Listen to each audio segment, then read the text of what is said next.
envy people who go to Paris for the first time. It's not that I want to redo that or anything, or that it matters whether they're 15 or 35. It's having that experience for the first time. Nothing can ever be the same as it was the first time. So whether you come into something at 15 or at 50, it doesn't really matter, but I think it's that first time that's really always the most magical. I think perfection's an ideal. I don't think you can ever really achieve it. There's always something to do. I mean, I keep adding tattoos and piercings and all sorts of stuff, and I don't know, maybe, you know, who knows what I'll do in the future, but I'd like to think that I'm not done. Drinking. Alcohol? Yeah, smoking's the best. Smoking and sleeping are the two best things in the world. There are certain exercises that are more difficult to do. I mean, like running for me is really hard because, first of all, I don't like to run, and second, yeah, my smoking habit, I think, probably makes it even more difficult. But I just like going to the gym, and lifting weights isn't really so cardio. That was the stupidest thing I've ever heard because, first of all, I was never a fat heroin addict. I was a skinny heroin addict, and I got over that, luckily. But I was never fat. I was fat when I stopped doing drugs, not fat while I was doing drugs. I don't know anyone who's fat when they're doing drugs. I mean, luxury is anything you don't need. I mean, we need food, clothing, shelter, right? So food, water, clothing, shelter. But I think, you know, I mean, this is a luxury, right? Because it doesn't need to look like this. I mean,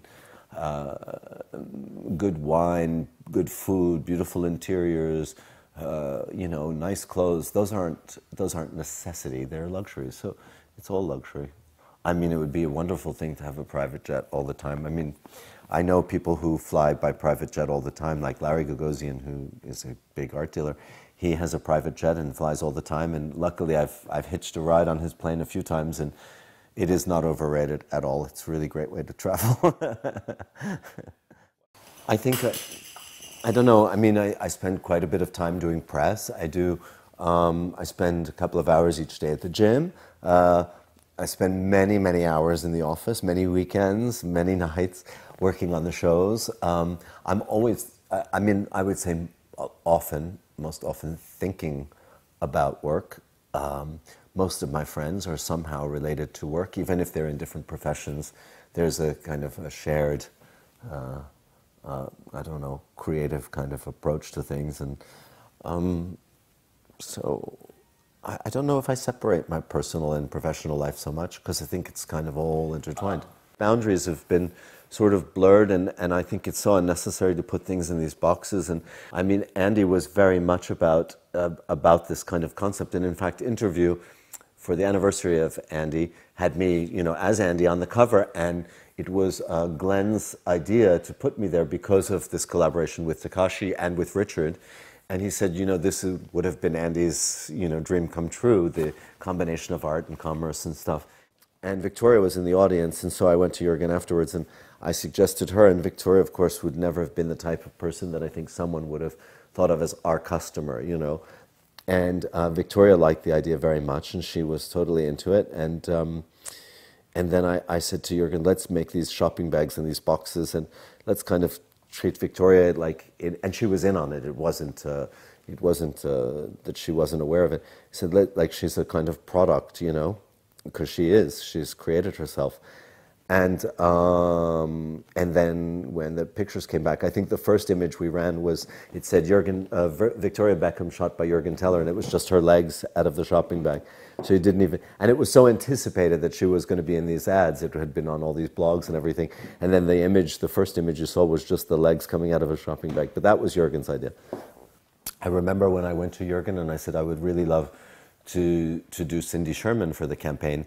And I called up Cindy and I said, Cindy, would you do this? And she said, well, I'll only do it if I shoot it. I won't be a subject. I mean, I don't want to sit for my portrait by Jürgen Teller. She said, but I'd love to do it. So then she and Jürgen, she created this whole family of characters, and she dressed up, she transformed herself as well as Jürgen into these different members of the family, and they wore this collection.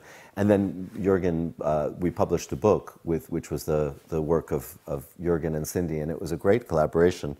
And I don't know why I brought that up. Oh, we didn't sell anything. I mean, they were, you know, nobody would look at those ads and say, I want to look like that. I mean, nobody. They wouldn't run to the store to buy the dress, the sweater, the shoes, or anything. Because, I mean, there was one, I remember the one in Los Angeles. It was a huge billboard, and Jürgen and Cindy were dressed as this old, horrible suburban couple, you know, like sitting on a bench like that. They, and you know, there it said Marc Jacobs, and I can't imagine anyone would run to the store to buy the sweater, you know, because of the way these people looked. I like things that are wrong or imperfect, or that people may not necessarily look at as you know, an ideal beauty or something. So I'm quite, you know, again, I've often said, you know, my favorite artwork ever was or is the L'Arche au Cul by Marcel Duchamp, the Mona Lisa with the mustache. And I kind of, again, I love, well, I mean, I'm a big believer in the whole Duchamp sort of thinking, you know, the idea of the urinal as a piece of art.